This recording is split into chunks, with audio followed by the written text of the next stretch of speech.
Falar de Flamengo, Gonçalo Plata pediu para ser desconvocado da seleção do Equador. Ele está tratando de uma lesão no joelho desde abril, né? Mesmo assim, teve que viajar lá para Guayaquil, onde enfrentaria a seleção brasileira. Em nota, o Flamengo afirmou que o Plata volta para o Brasil nessa sexta-feira.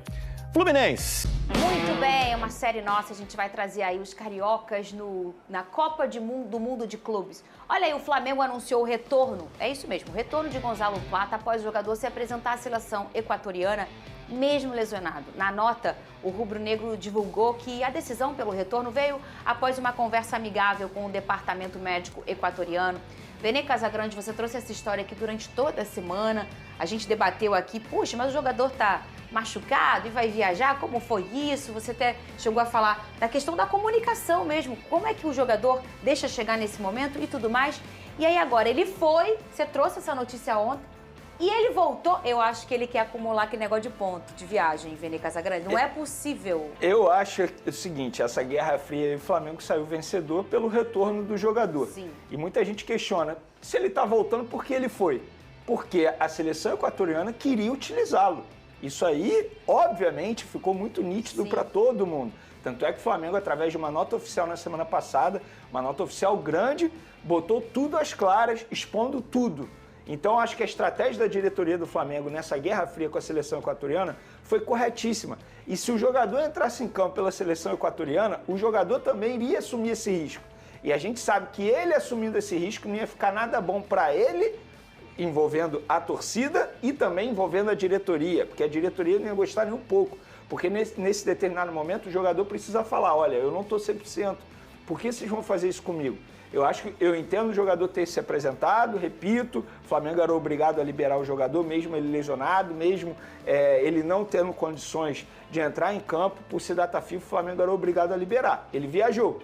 E aí depois de uma conversa, e na nota oficial tem um trecho que eu acho relevante a gente mencionar também. O Flamengo alega que a seleção equatoriana pediu desculpas por qualquer transtorno. Ou seja, eles entenderam que eles estavam errados. Então, a seleção equatoriana pensou o seguinte, se a gente botar esse jogador em campo, a gente vai expor a gente e o jogador também, não só no ponto de vista físico, mas também o jogador com a torcida do Flamengo. Porque a torcida do Flamengo já ficou extremamente chateada e cobrando o jogador por ele ter recebido a equipe médica da seleção equatoriana em sua casa. E só depois comunicou o Flamengo. Então, acho que a estratégia da diretoria do Flamengo foi extremamente correta. Expôs toda a situação e deixou a responsabilidade para o jogador e para a seleção equatoriana. Quando eles perceberam que o melhor caminho era voltar, aí eles retornam com o jogador nessa sexta-feira. Que loucura isso, hein, Pedrosa? Lembra de um caso parecido? Já vi realmente seleções usarem jogadores nossos do Brasil, seleções que não são a seleção brasileira, que não é a seleção brasileira, e às vezes acaba até machucando o jogador, porque já estava meio... E aí o clube não queria levar, mas tem que mandar, porque a FIFA manda. Agora, o cara viajar e voltar, não me lembro. Não lembro também não. Eu só lembro às vezes do Rames Rodrigues, que não jogava no São Paulo, mas jogava na Colômbia. É verdade. Em vários momentos isso aconteceu, mas assim... De fato, o que aconteceu com o Gonçalo Plata é muito estranho, e eu concordo com o Vene nesse sentido de que a queda de braço foi vencida pelo Flamengo. Eu acho que a queda de braço só não teria sido vencida se o jogador forçasse para jogar. Se ele falasse assim, quer saber?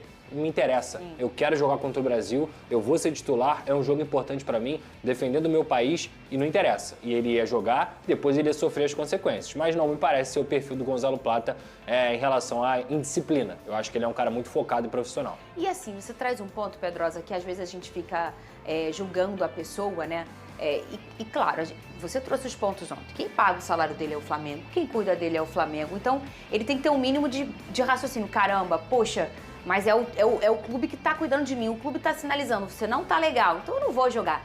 Mas, em contrapartida, às vezes tem um sentimento do jogador como pessoa que nasceu naquele lugar e quer defender a sua seleção. É como se fosse, entre aspas, uma guerra até, que a pessoa quer servir a seleção e às vezes passa até alguns limites físicos para conseguir estar vivendo esse momento. Isso talvez não seria natural pra mim, talvez não pra você, mas pra muita gente isso é natural, sabia, Vene? É porque no caso do Gonçalo Plata... No Brasil a gente tem pouco isso. Não sei nem se o sentimento dele era esse, de defender a seleção com unhas e dentes. É porque ele é um jogador que ele já foi afastado da seleção equatoriana por atos de disciplina, antes de chegar ao Flamengo.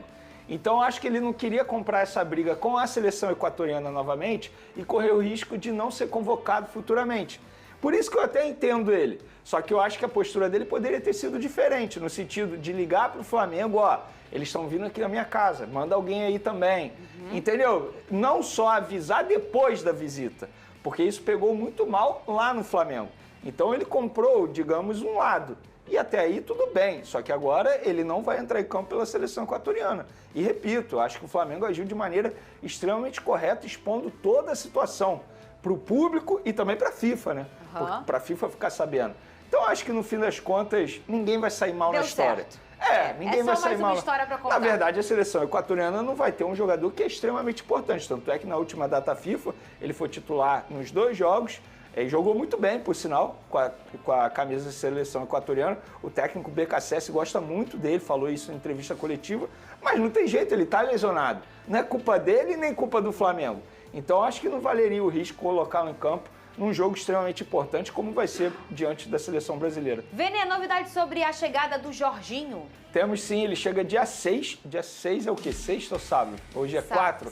Então, sexta-feira, ele chega por volta de 5h45 da manhã. Alô, torcedor rubro-negro que gosta de fazer aquele aeroflá para jogadores contratados. Ele chega por volta de 5h45 da manhã. Ele vem de Londres aqui para o Brasil, desembarca, se apresenta ao Flamengo, inicia os trabalhos. E como a gente trouxe em primeira mão aí no final de semana, o jogador abriu mão de 800 mil libras que ele tinha recebido do Arsenal para poder rescindir e assinar com o Flamengo e fazer parte do grupo que vai disputar a Copa do Mundo de Clubes.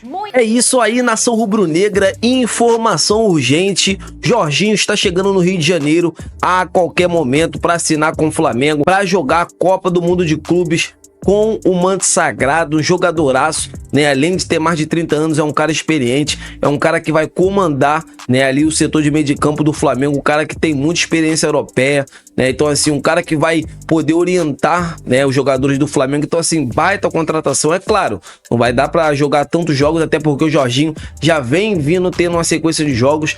Vale ressaltar que o jogador já tá vindo de uma maratona de jogos na Europa e agora vai passar por essa maratona de jogos, vai jogar Copa do Mundo de Clubes. Então, assim, o Flamengo tem que ter muita cautela com o Jorginho. É claro, lembrando, ele não tem lesões, ele não tem histórico de lesões, mas já tem mais de 30 anos. Mas, assim, é sempre bom o Flamengo prestar atenção nesse ritmo de jogo que vem o Jorginho, vem atuando em um altíssimo nível. Quero falar também, né, sobre Mercadão da Bola. Flamengo está mirando a contratação do meia argentino Rodrigo Garro. É isso mesmo, o Flamengo tem um grande interesse na contratação desse atleta. A gente está vendo a guerra que está tendo lá no Corinthians. Muitos jogadores podem sair e um desses atletas é o Rodrigo Garro, até porque a gente não sabe quem vai ser o próximo presidente do Corinthians. A gente não sabe se o Corinthians terá, né, caixa para bancar o salário dos jogadores. Então, assim, o Flamengo, já sabendo disso tudo, vai formalizar uma proposta agora, né, nos próximos dias, pela contratação desse meia argentino. É um cara que eu gosto muito.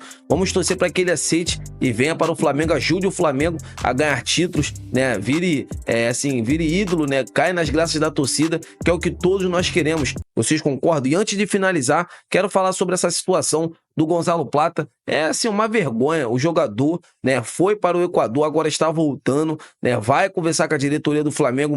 A diretoria do Flamengo não engoliu esse assunto. Então, assim, o jogador vai ser chamado a atenção mais uma vez e que sirva de exemplo, que ele possa continuar seguindo o seu tratamento de forma profissional, que é o que todos nós queremos. Amigas e amigos, eu tô indo nessa. Saudações rubro-negras. Fiquem com Deus!